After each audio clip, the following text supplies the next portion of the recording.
자, 이어서 복합 유성 기어에 대해서 알아보겠습니다. 자, 복합 유성 기어는 우리가 단순 유성 기어를 두 개 이상 조합한 형태를 우리가 복합 유성 기어라고 합니다. 그러면 왜 복합 유성 기어를 사용하느냐?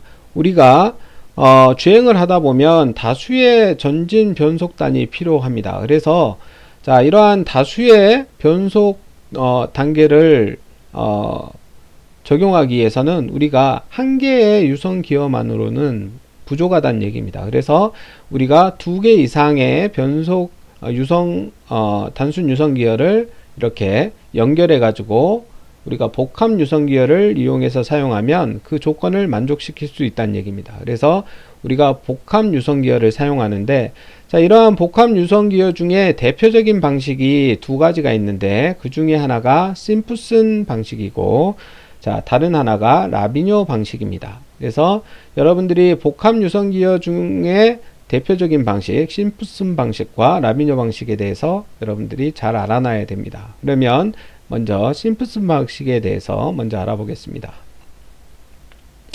자, 유성 기어 장치, 방금 전에 복합 유성 기어 장치가 심프슨 방식과 라비뇨 방식이 있다 그랬는데, 심프슨 방식은 자, 두 세트의 단일 유성 기어에 각각의 선 기어를 결합시키고 다시 한쪽의 닌 기어와 다른 한쪽의 유성 기어 캐리어를 결합시킨 기어 트레인 방식이다.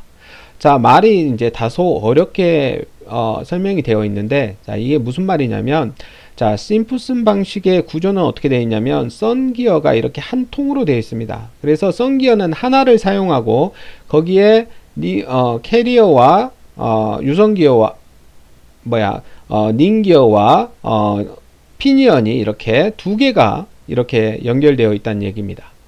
그래서 심프슨 방식은 특징은 선 기어를 하나를 공동으로 사용하고 있다, 이렇게 생각하시면 됩니다. 그래서 자, 중요한 사항입니다. 심프슨 방식의 특징은 뭐냐? 선 기어 하나를 공동으로 사용하고 있다. 그리고 닌 기어와 캐리어는 각각 이렇게 구성되어 있다, 이렇게 아시면 되고, 자, 이러한 심프슨 방식의 특징이 뭐냐? 이렇게 구성되어 있는 심프슨 방식의 특징은 닌 기어의 입력으로 인해서, 자, 우리가 닌 기어가 입력이 되기 때문에 닌 기어가 상대적으로 강도가 강하게 되어 있죠. 기어 자체의 크기가 크기 때문에. 그래서 강도상 유리하다는 얘기입니다. 입력을 닌 기어로 하기 때문에 강도상 유리하고, 자, 구성 요소의 회전 속도가 낮고 동력 전달률이 높다, 이러한 장점을 가지고 있습니다. 그래서 심프슨 방식의 우리가 특징, 자, 잘 알아놓으십시오. 첫 번째, 우리가 하나의 선 기어를 공동으로 사용하고 있다, 이러한 거하고, 그 다음에 자, 특징으로는 강도가 크고, 자, 입력을 닌 기어로 하기 때문에 강도가 크고, 구성 요소의 회전 속도가 낮고 동력 전달율이 높다. 자, 이러한 특징을 가지고 있다는 걸 여러분들이 알아놓으십시오. 자, 그에 비해서 라비뇨 방식은 한 세트의 단일 유성 기어와 다른 한 세트의 더블 유성 기어 장치를 조합시킨 기어 트레인이다. 자, 이건 뭔 말이냐면, 그림에 나와 있는 것처럼, 자, 여기에서는 선 기어는 두 개가 있는데 닌 기어와 캐리어를 하나만 쓰고 있다는 얘기입니다. 그래서 닌 기어와 캐리어를 한 개로 우리가 사용하고 있고, 심프슨 방식은 아까 선 기어를 하나로 사용하고 있었죠. 그에 비해서 라비뇨 방식은 캐리어와 닌 기어를 하나로 사용하고 있다. 자, 그래서 이러한 라비뇨 방식의 특징은 뭐냐? 구성 요소가 적다. 그림에서 보시면 아시겠지만 심프슨 방식에 비해서, 자, 심프슨 방식은 여기에서 캐리어와 닌 기어를 두 개를 사용하고 있죠. 그에 비해서 얘는 하나만 하고 있기 때문에 라비뇨 방식은 구성 요소가 적고 축 방향의 치수가 짧고 구성 요소의 회전 속도가 낮다, 이러한 특성을 가지고 있습니다. 그래서 자, 다시 정리하면, 자, 심프슨 방식은 선 기어를 공동으로 사용하고 있고, 자, 입력과 출력을 닌 기어를 사용하기 때문에, 자, 강도가 유리하고 구성 요소의 회전 속도가 낮고 동력 전달률이 높다라는 특징을 가지고 있고, 그에 비해서 라비뇨 방식은, 자, 캐리어와 닌 기어를 하나를 사용하고 있다 그랬습니다. 그래서 구성 요소가 적고 그다음에 축 방향의 치수가 짧고 구성 요소의 회전 속도가 낮다. 자, 그래서 이러한 특징을 각각 알아놓으시기 바라고, 자, 구체적으로 다시 설명을 드리면, 자, 그림에 나와 있는 게 바로 심프슨 방식의 유성기어입니다. 그래서 자, 심프슨 방식의 유성기어는 두 세트의 싱글 피니언을 연이어 접속시키고, 자, 두 개의 썬기어가 한꺼번에 이렇게 고정되어 있습니다. 그래서 요걸 하나로 이렇게 되어 있다는 얘기죠. 통으로 되어 있어서, 자, 일체식으로 되어 있기 때문에 요거 하나가 길게 이렇게 되어 있습니다. 그래서 자, 이러한 썬기어를 고정되어 있는 일체식 썬기어를 사용하고 있다. 그래서 유성기어 캐리어, 자, 같은 간격으로 3개의 피니언으로 구성되어 있고, 동력, 입력 축이 아까 1 캐리어, 여기에서 입력을 하는데 닌기어, 자, 입력축에 연결된 제1 닌기어를 통해서 동력을 입력을 하고 있다는 얘기입니다. 그러니까 동력 입력축이 닌기어라 그랬죠. 그리고 두 번째 출력축은 두 번째에 있는 닌기어에서 출력이 나온다는 얘기입니다. 그래서 우리가 아까 강도상 유리하다 그랬죠.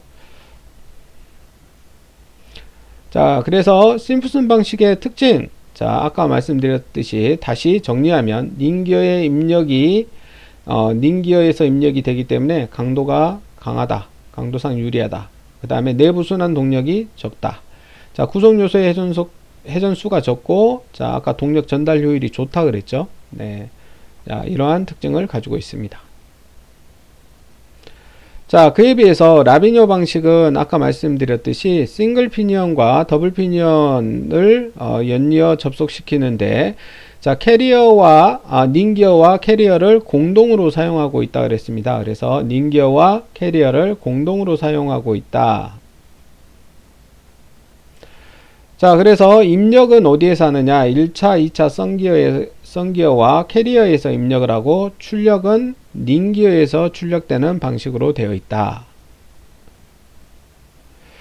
자, 그래서 라비뇨 방식의 특징은 뭐냐? 자, 구성 요소가 작기 때문에 컴팩트하다 그랬죠. 자, 구성 요소가 적어서 컴팩트하고, 결합 가능한 구조가 많고, 축 방향의 치수가 작아서 구성 요소의 회전수가 낮다. 이러한 특징을 가지고 있다. 이렇게 아시면 되겠습니다. 자, 그러면 유성 기어 장치의 구성 요소에 대해서 알아보겠습니다. 자, 포워드성 기어, 자, 전진용 성 기어이며 리어 클러치 허브를 통하여 자, 구동력이 전달되며, 포워드성 기어는 숏 피니언을 구동시킨다.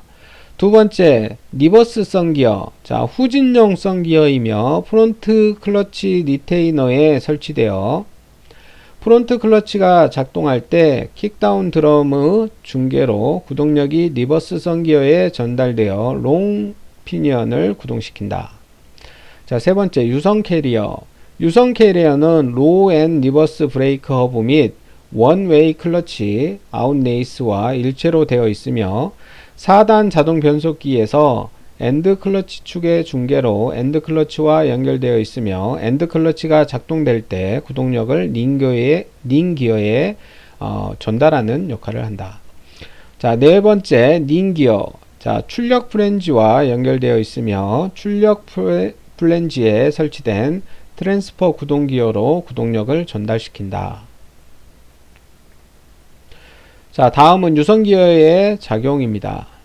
유성기어 장치의 작용. 유성기어 장치는 유압 제어 장치에 의한 변속 제어 장치에 의해 자동차의 주행 속도에 따라서 자동 변속이 이루어진다. 자, 우리가 유성기어 장치를 이용해서 증속시킬 때는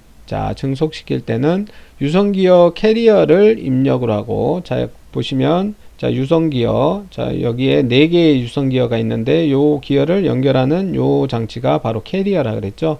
자, 유성기어 캐리어를 입력으로 하고, 닌기어를 출력으로 했을 때, 요 맨 바깥쪽에 있는 닌기어를 출력으로 했을 때, 썬기어, 맨 안쪽에 있는 썬기어를 고정하고 유성기어를 구동하면 닌기어가 증속된다. 그리고 썬기어를 증속시킬 때는 닌기어를 고정하고 유선기어 캐리어를 구동하면 증속된다. 두 번째로 감속시킬 때, 자, 닌기어를 입력으로 하고, 자, 밑에 그림을 참조하시면 됩니다. 감속시킬 때는, 자, 닌기어를 입력으로 하고, 자, 유선 캐리어를 출력으로 한다는 얘기죠. 자, 그래서 닌기어를 입력으로 하고, 유선기어 캐리어를 출력으로 하였을 때, 썬기어를 고정하고, 자, 닌기어를 구동하면 유선기어 캐리어가 감속하게 된다. 또 닌기어를 고정하고 썬기어를 구동하여도 유선기어 캐리어가 감속되는 결과가 나온다.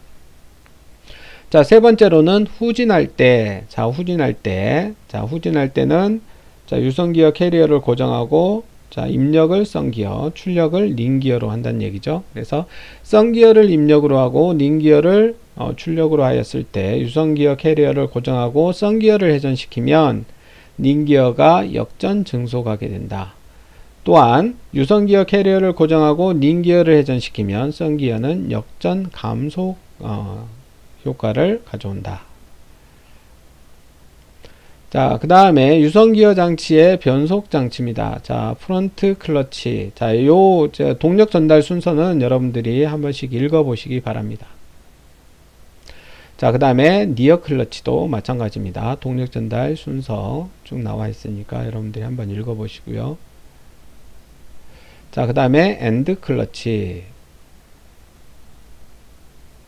그 다음에 로우 앤 리버스 브레이크도 여러분들이 쭉 한번 읽어보시기 바랍니다. 자, 킥다운 브레이크. 자, 킥다운 브레이크는 제2속 및 제4속에서 작동할 때는 킥다운 브레이크 밴드가 드럼을 고정하여 여기에 보시면 킥다운 요 밴드가 있죠. 안에 드럼을 우리가 킥다운 드럼이 여기 있고 그 바깥쪽에 밴드가 있는데 밴드가 이제 드럼을 고정시킨다는 얘기죠. 고정하여 킥다운 드럼에 연결된 유선기어 장치의 리버스 선 기어를 고정하게 된다. 동력 전달 경로는 킥다운 브레이크가 작동하고 그 다음에 킥다운 브레이크 드럼을 고정하고 유선기어 장치의 리버스 선 기어를 고정시키는 이러한 순서로 되어 있다. 자, 그 다음에 1A 클러치입니다. 자, 1A 클러치는 우리가 다른 말로는 일방향 클러치라고 한다 그랬죠. 그래서 스프레그 방식으로 두 개가 설치되어 있는데 한 개는 유선기어 장치에 유선기어 캐리어와 중앙 지지대 사이에 하나는 설치되어 있고 또 하나는 우리가 토크 컨버터의 스테이터에 설치되어 있다. 자, 그래서 이렇게 1A 클러치, 일방향 클러치의 실제 모습은 이렇게 생겼습니다. 이렇게 형상으로 되어 있고 일방향 클러치는 한 방향으로만 동력을 전달하고 다른 방향으로 동력을 전달하는 것을 불가능하게끔 이렇게 만들어 놓은 장치가 바로 일방향 클러치입니다. 자, 최근에는 이러한 우리가 변속 제어 용이성으로 많이 사용되는데 이제 손실 저감을 위해서 점차 생략되는 추세에 있다. 이렇게 되어 있습니다. 자, 그 다음에 유압 제어 장치 중에서 시프트 레버 위치와 기능에 대해서 우리 기어를 얘기하는 거죠. 여러분들 이제 변속 장치에 보시면 P라고 되어 있는데 우리가 파킹의 약자죠. P는 우리가 P 네버에 있으면 우리가 주차 상태인데 주차 상태에 있을 때 우리가 P에 놓는데 자, 엔진 시동이 P 상태에서는 엔진 시동을 걸 수가 있고 출력축은 기계적으로 파킹 기구에 완전히 고정되어 있다. 자, R에 있을 때는 자, 리버스는 우리가 후진인데 엔진의 시동이 불가능한 상태이다. 그러니까 R에 우리가 변속기를 R에 놓고는 시동이 걸리지 않는다는 얘기죠. 우리가 후진할 때 우리가 R에 놓고 우리가 후진을 합니다. N은 우리가 중립을 나타내는 건데 엔진 시동이 되고 중립일 때는 우리가 시동이 걸리고 엔진 출력이 출력축에 전달되지 않는다. 자, D는 우리가 주행을 나타내는 거죠. 자, 트로트 밸브가 열리고 자, 차속에 따라서 자동적으로 변속이 되며 킥다운은 432로 주행 중 가속 페달을 약 85% 이상 밟을 때 된다. 자, 1속에서 엔진 브레이크가 작동되지 않는다. 자, 마지막 여섯 번째 스포츠 모드입니다. 스포츠 모드는 매뉴얼 AT처럼, 그러니까 우리가 수동 변속기처럼 우리가 운전할 수 있도록 자유도를 높여 변속을 변환시키고, 셀렉트 레버가 뒤에서 오른쪽으로 이동하여 스포츠 모드로 인식하게 된다. 자, 그 다음에 이제 요거는 중요한 내용인데, 자동 변속기 오일입니다. 자, 자동 변속기 오일을 우리가 점검할 때 색깔로 우리가 점검을 할 수가 있는데, 자, 자동 변속기의 색깔에 따른 우리가 상태를 우리가 네 가지를 여기에 나타내고 있습니다. 자, 원래 자동 변속기가 정상인 상태에서는 붉은색을, 약간 붉은색을 띠고 있어야 자동 변속기의 오일이 정상인 상태란 얘기죠. 자, 이러한 붉은색이 갈색으로 변화되면 우리가 가혹한 상태에서 사용하게 되면 갈색으로 점점 변화가 되고, 자, 이러한 상태를 넘어서 우리가 이제 너무 많이 사용하게 되면 검은색이 됩니다. 그러면 이제 오일이 오손됐다는 뜻이기 때문에 이때는 오일을 변환시켜 줘야 됩니다. 변환해 줘야 됩니다. 자, 그 다음에 이제 백색으로 나타나는 경우가 간혹 있는데, 백색이라고 하는 거는 우리가 수분이 혼합되게 되면 자, 오일이 변질이 돼서 백색으로 이렇게 변환이 됩니다. 이랬을 때도 마찬가지로 오일을 변환해 줘야 되겠죠. 바꿔 줘야 되겠죠. 자, 그 다음에 자동 변속기 오일의 기능입니다. 자, 자동 변속기에 오일을 왜 넣느냐. 자, 첫 번째, 자동 변속기의 오일의 기능은 동력을 전달한다. 두 번째, 윤활 및 냉각 작용을 한다. 세 번째, 클러치, 브레이크, 각종 밸브를 작동시키는 역할을 하고, 네 번째, 자, 오일이 채워져 있음으로써 충격을 흡수하는 역할을 한다. 그래서 자동 변속기 오일의 기능 네 가지와 여기에 색깔에 의해서 점검하는 요 색깔에 따라서 어떤 상태인가를 나타내는 요 네 가지는 여러분들이 자, 별표해 놓으시고 잘 알아 놓으시기 바랍니다.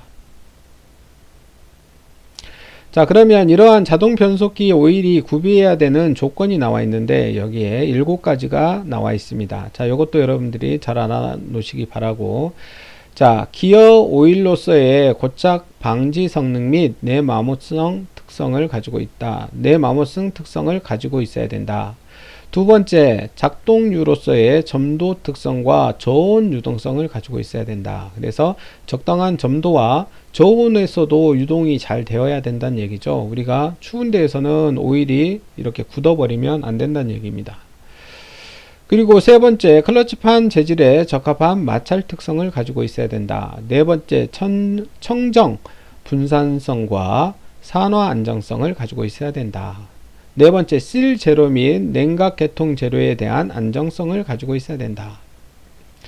자, 여섯 번째, 기포가 발생하기 어려워야 된다. 자, 일반적으로 오일이라고 하는 거는, 자, 오일이라고 하는 거는, 자, 여러분들 일반적으로 유체라고 하는 게, 자, 유체라고 하는 게, 자, 두 가지로 크게 나눌 수가 있는데, 우리가 일반적으로 압축성 유체와 비압축성 유체로 나눕니다. 말 그대로, 자, 유체는 압축이 되는 유체가 있고 압축이 안 되는 유체가 있어요. 자, 압축성 유체는 뭘 나타내냐면 우리가 공기나 산소나 기체처럼, 자, 이렇게 기체 형태로 되어 있는 것들은 우리가 피스톤, 그러니까 주사기에 넣고 끝에를 막고 나서 이렇게 누르면 압축이 됩니다. 자, 기체는 일반적으로 압축이 되는데 이러한 유체를 우리가 압축성 유체 이렇게 얘기하고, 자, 물이나 오일처럼 주사기에 넣고 끝에를 막은 다음에 누르면 안 눌러지는, 압축이 안 되는 이러한 유체가 있어요. 이러한 형태는 주로 액체 상태로 되어 있는 경우가 이 상태에 해당되는데, 이러한 유체를 우리가 비압축성 유체라고 합니다. 그래서 우리가 비압축성 유체는 오일처럼 유압을 이용하기 위해서 압축이 안 되는 이러한 성질을 이용해서 우리가 어떠한 유압이나 이런 것들을 이용하고, 압축성 유체, 그러니까 기체나 이런 것들은 우리가 컴프레셔나 이런 것들처럼 공압기나 이런 것처럼 압축력을 이용해서 우리가 어떠한 산업용으로 사용하는 경우가 있습니다. 그래서 우리가 오일은 비압축성을 이용해서 우리가 사용하기 때문에 거기에 압축성 유체, 기포는 우리가 기체죠. 그래서 이러한 압축성 유체가 포함되게 되면 우리가 비압축성 유체의 성질을 이용한 이러한 기계의 작동을 어렵게 합니다. 그래서 이러한 비압축성 유체에는 기포나 산소나 이런 것들이 발생되거나 혼입이 되면 안 된다는 얘기죠. 그래서 자동 변속기용 오일은 기포가 발생되지 않는 게 좋다는 얘기입니다. 그 다음에 일곱 번째로는 내부식성이 있어야 된다. 자, 그래서 자동 변속기용 오일의 구비 조건 7가지를 여러분들이 잘 알아놓으시기 바랍니다.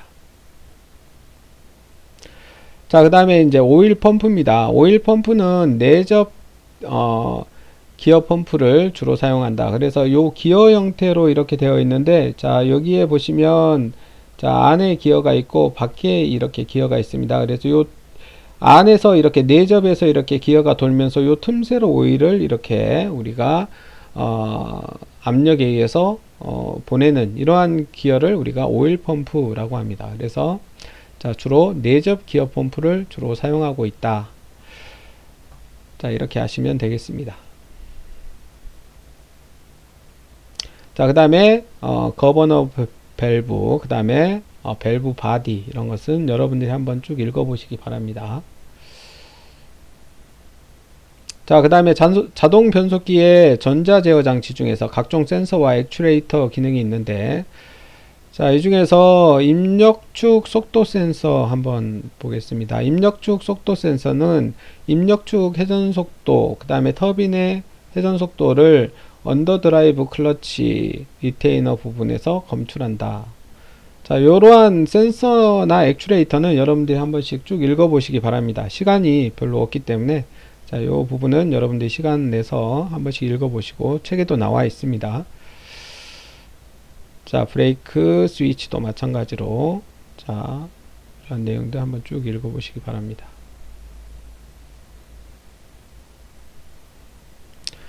자, 통신 내용과 불량일 경우의 조치, 이런 내용도 한번 쭉 읽어보시고요.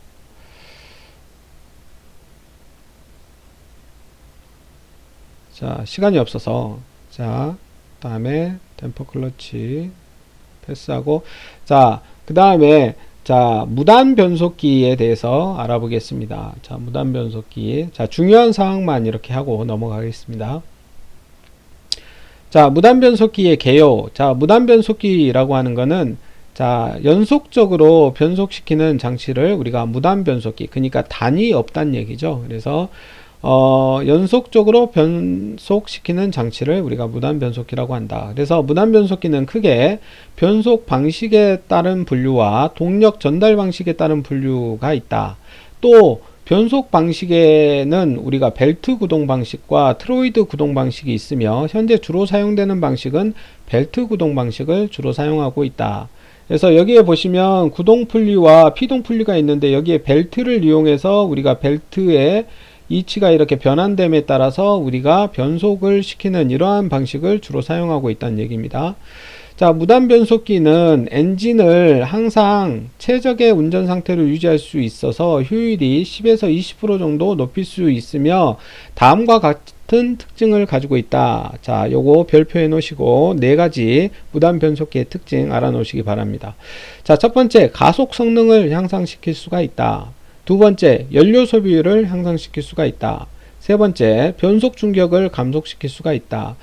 네 번째, 자동차의 중량을 감소시킬 수가 있다. 자, 그러니까 자, 무단 변속기의 특징은 일단 효율을 높일 수가 있고, 가속 성능을 향상시킬 수가 있고, 연료 소비율을 향상시킬 수가 있고, 변속 충격을 감소시킬 수 있고, 그 다음에 자동차의 중량을 감소시킬 수 있다. 이러한 특징을 알아놓으시기 바랍니다. 자, 아까 기본 형식에 의한 분류 중에서 우리가 벨트 구동 방식, 우리가 주로 사용되는 방식이 벨트 구동 방식이라 그랬죠. 근데 이 벨트의 종류에 따라서 우리가 고무 벨트 방식이냐, 금속 벨트 방식이냐, 금속 체인 방식이냐, 이렇게 나눌 수가 있습니다. 그래서 주로 고무 방식은 이륜 자동차 같은데, 주로 오토바이 같은 작은 차에 주로 사용되고 있다.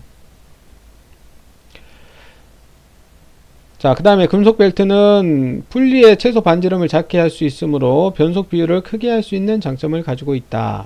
그 다음에 금속 체인 방식은 금속 벨트와 비슷한 구조로 되어 있다. 이렇게 아시면 되겠습니다.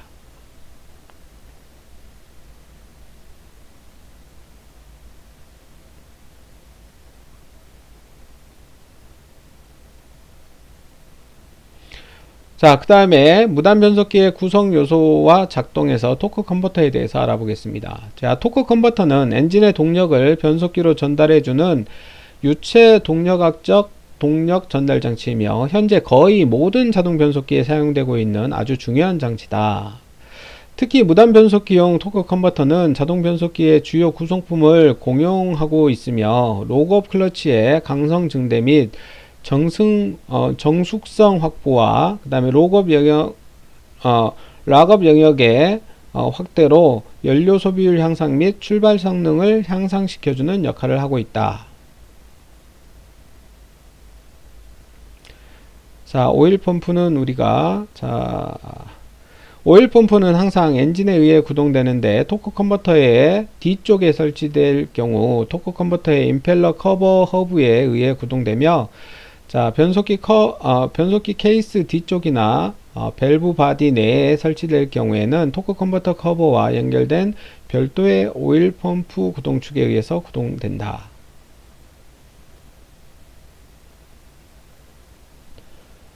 자, 무단 변속기의 전자 제어는 여러분들 한번 읽어보시기 바랍니다.